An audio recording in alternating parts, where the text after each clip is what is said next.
Hi, today I'm going to talk to you about one of my favorite books, Ego is the Enemy. I'm going to share 10 lessons from the book, and I hope that you will enjoy those.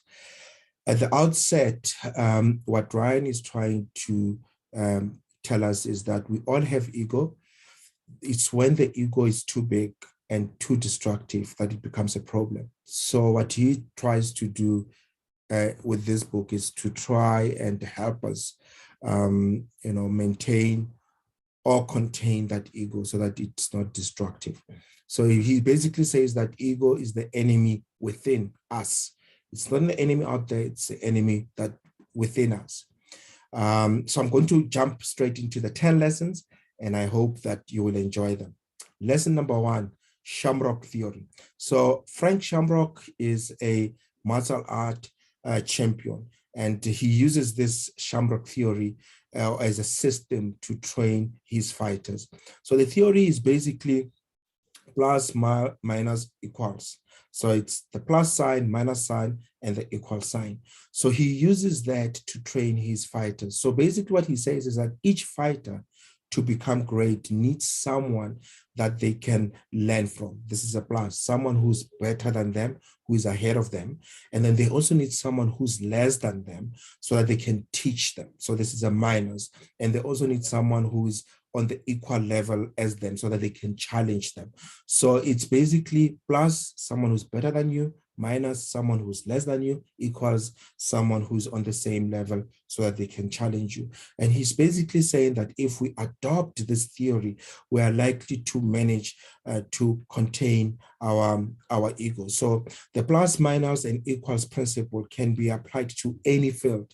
If you are a manager, you seek out a mentor who's going to mentor you, you train an intern, right, who's below you, and you also collaborate with co-workers.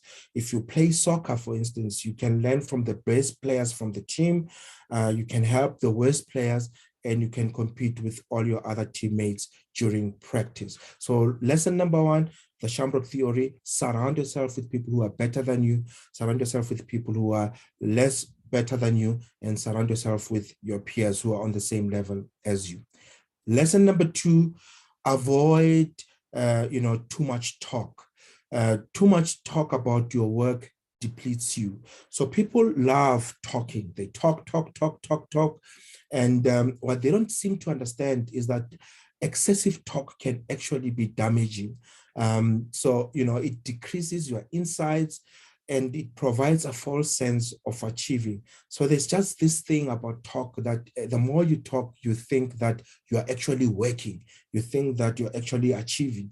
And that's really not the truth. And excessive talk also makes you think that you worked too hard towards your goals. So big talk is not a substitute for action. It also hinders your progress. So you can't talk and think deeply at the same time. So what Ryan recommends is that we stop talking and we start doing. We talk less and we do more. So you need to stop telling people about what you're going to do and keep quiet and just do it.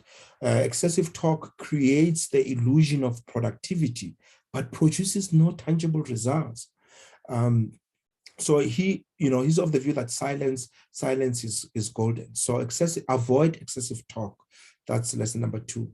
Lesson number three, adopt the mindset of a student. So have this student mindset.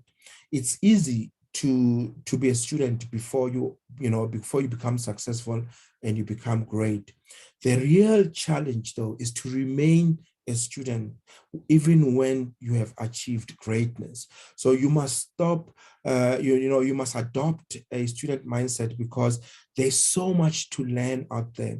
What I've picked up with my experiences, the more books I read, the more podcasts I listen to, the more I, go into YouTube and watch TED Talks and things like that, the more I realize that I don't know much, and there's so much that I still need to learn. So you adopt a student mindset by striving to learn from everyone and for looking for areas to improve yourself. The student mindset allows you to quickly improve your skills, right? So always, adopt the mindset of being a student, pick up a book, go on YouTube. There are free online courses.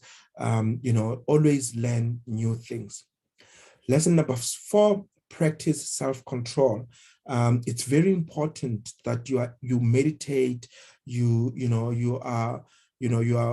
do mindfulness exercises so that you are able to practice self-control as you are pursuing success, because along the way, there are going to be bad things that are happening on your journey. And what you want is, you don't want to be distracted by all these things that are hindering your progress along your way. So you always want to not, be shouting and snapping at people, because that tends to always be ego driven.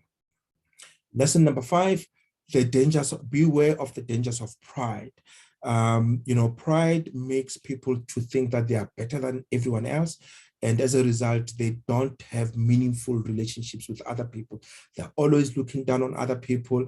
And in the process, they learn some very valuable insights from other people. It eradicates the desire to learn from others. So when you are a PhD candidate, or when you are a professor, avoid being prideful, because that tends to, you often think that you are better than everyone else, and you don't learn from anyone else. Lesson number 6, attach yourself to people who achieved success in your field. And we spoke about this. Always find role models, people who are ahead of you, so that they can always ground you, so that they can always say to you, yes, you have achieved great stuff. Over the weekend, go celebrate with your friends, celebrate with your family members, but on Monday, get back to work. Always, people, mentors, people who are ahead of you, they always are a key resource, or people to surround yourself with, so that they can humble you, and they can always remind you that there's still work to be done. Lesson number 7, don't obsess about your title. And we see this quite a lot. I'm a CEO of this big multinational. I'm an award-winning this. I'm the champion. I'm this. I am that. Don't obsess about the title. When you succeed in life, celebrate, great, but focus on the work that needs to be done. When you achieve greatness, when you win that award, when you get nominated, when you sit or on a board, or a chairperson of the board, or you're this and that, always focus on the work that needs to be done. Don't be self-indulgent. Don't focus on the title, focus on the work. And when you focus on the work, you'll realize how much work still needs to be done. And it's not about you and your title, but it's about the work that needs to be done. And once you start doing that, you then become humble, and you focus on what's important, which is the work and not the title. So when you win, don't develop a big head. Remind yourself that there's work that needs to be done. Focus on the purpose, not on your title or your position. Focus on the purpose that still lies ahead, right? Lesson number 8, ego should not prevent you from asking for help. We see this quite a lot, where somebody's struggling, somebody's successfully struggling with something, and they don't want to ask for help, because they believe that when they ask for help, they are vulnerable, they are not as successful or as big or as important as they have created the impression with people around them. So when you fail, your ego often prevents you from asking for help from others. So you often think that you are better, and asking for help will demean you. It is until sometimes when it's too late, that you then, understand that you can help yourself, and therefore you want to help others. So when we suffer humiliation, whether it's public or private, humble yourself and apologize. If you are done wrong, humble yourself and apologize. Don't allow your ego to make you hard-headed and stubborn. Lesson number 9, get out of your own head. So living in your own head often leads to pride. Avoid the disease of me. Avoid always talking about me, this, me, that, right? Always don't talk about yourself. I remember I was listening to an interview by Jeff Bezos, the founder of Amazon. And in the interview, he was being asked about how does he feel when the share price of Amazon has increased by 30%.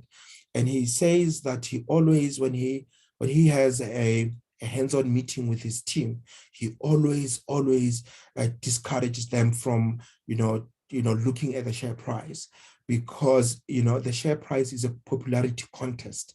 And he says, when we attach our feelings to the share price always fluctuates. So today is 30% better. So we want to feel great.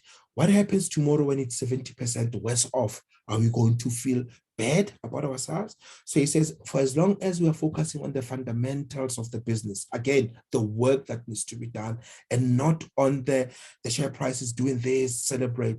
If we detach ourselves from that and we focus on the work that needs to be done, we are getting out of our own head, and we are now sober, and we are able to focus on what is important. So when you live too much in your head, it's as if that the work that you do or the life that you're living is a movie. You want to script your movie and curate it in a certain way. It's like on social media, you are creating your life in a specific way, and you then don't learn from others. And this tends to breed ego and arrogance. So pride makes you miss opportunities from other people. So get out of your own head and focus on learning from others and the lessons that needs to be learned and the work that needs to be done. There is no audience to perform for. And the last lesson number 10, always love. I struggled with this principle as I was reading the book, but once I understood it, I found it to be quite amazing. On the path to success, one will always encounter individuals that might offend you or might hurt you, right? And this, of course, makes you angry and you want to seek revenge and retribution. However, this is short-term thinking from ego, right? It is easy to hate. It is our ego attempting to seek revenge or payback. However, this is a distraction. Once you hate, once you want revenge, once you are competing with other people and you're focused on them, right?